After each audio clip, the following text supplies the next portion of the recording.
Welcome to Jigsaw-Jams Productions. Today we're heading to the Tam-O-Shanter Country Club down in Farmington Hills. It's a beautiful country club down there. We're with the Brian Alexander Band.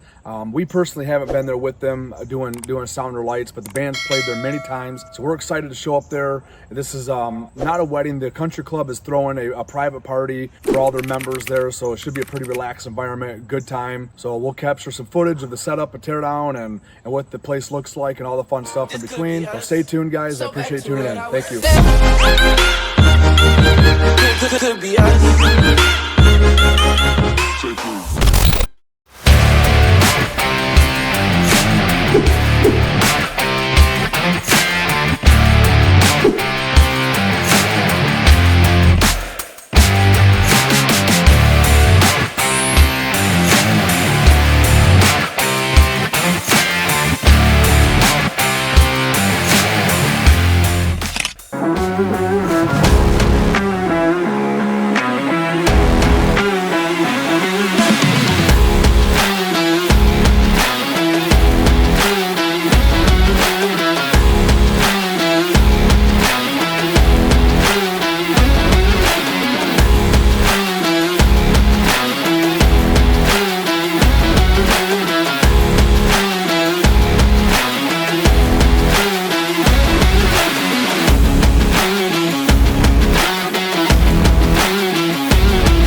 Alright guys, welcome to Jigsaw-Jams Productions. We're at the Tam-O-Shanter Country Club tonight with the Brian Alexander Band. They were contracting me to do their sound production tonight. I just kind of want to give you guys a walkthrough of what we got going on here tonight. We'll start with the stage up here.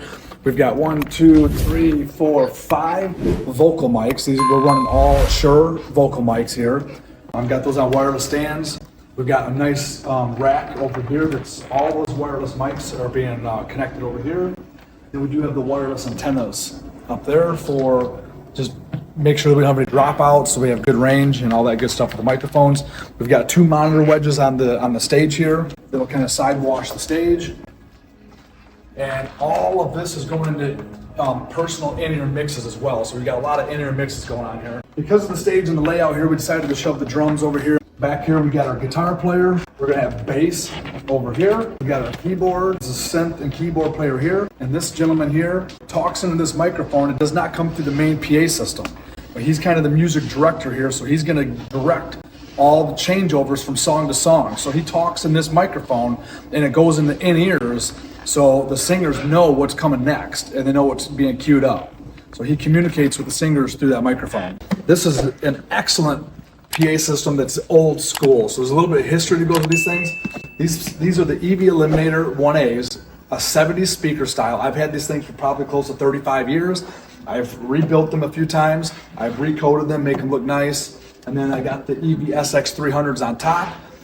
This is an awesome sound system. I know a lot of newer sound companies are going to these powered speakers for smaller events and those kind of things. And there's nothing wrong with the powered stuff, but there's just something about this old school technology with the bona fide amp rack and an effects rack and all that fun stuff running into just some raw speakers. This is just a kick butt sound system. Our mixer board here, we're running the X32 rack on this system. And instead of having a full blown out soundboard, this is a multi-touch monitor screen here, and we've got the full soundboard right here on this on this monitor. So we can go through, we've got all the blue is all of our vocal stuff going to happen. The red is instruments and the green is our drum set. We do have tracks for backfills.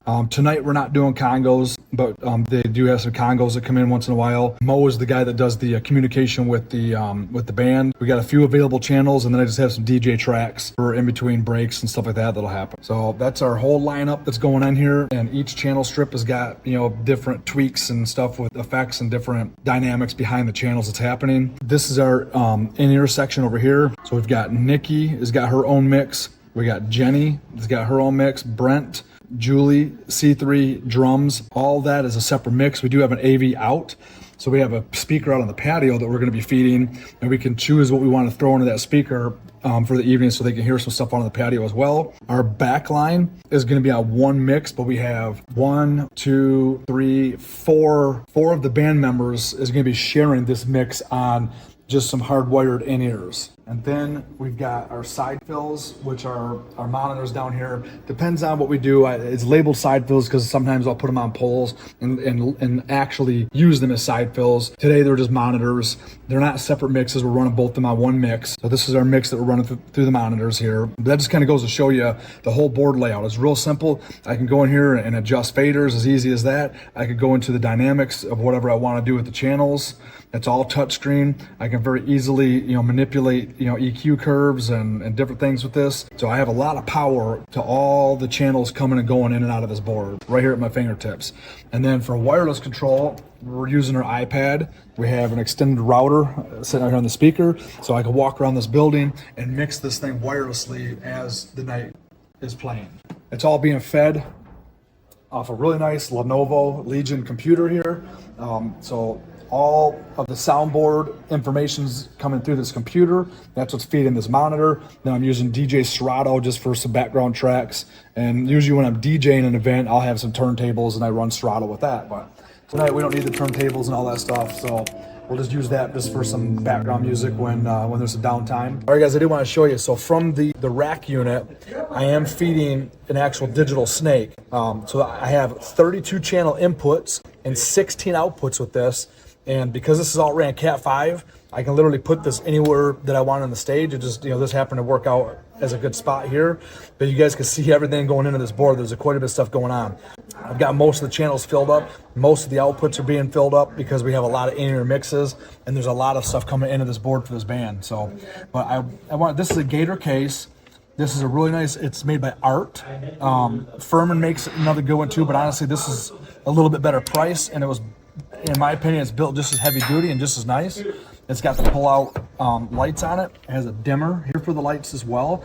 And on the back side of this, there's a light so you can actually see at nighttime in the back of your rack, which is really helpful in situations. This is actually an XLR splitter, which is awesome because I can actually feed one, send out of my mix bus. That'll go into this rack right here, and that'll split that 8 different ways. Again, it's one control point, but I can send this to 8 different monitors as far as in-ear mixes. It's one control, but being able to split that 8 different ways. So all the back line is on one mix, but they each have their own individual in-ear boxes that they use, and this is what feeds all that back line.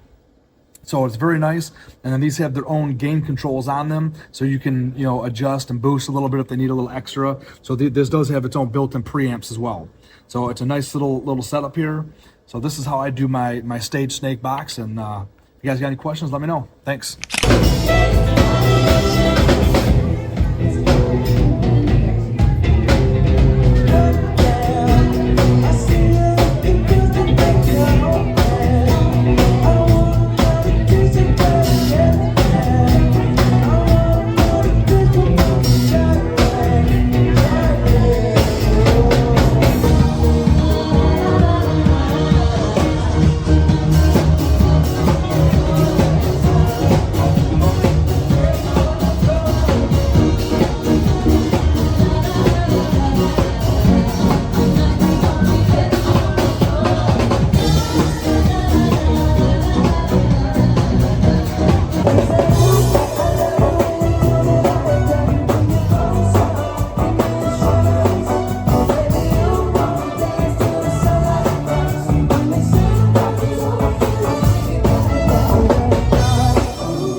In San Francisco,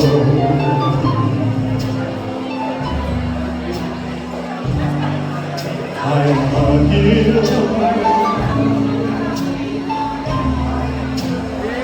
it calls to me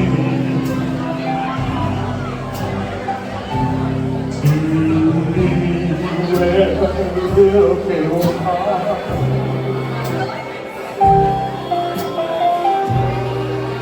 climb halfway to the sky.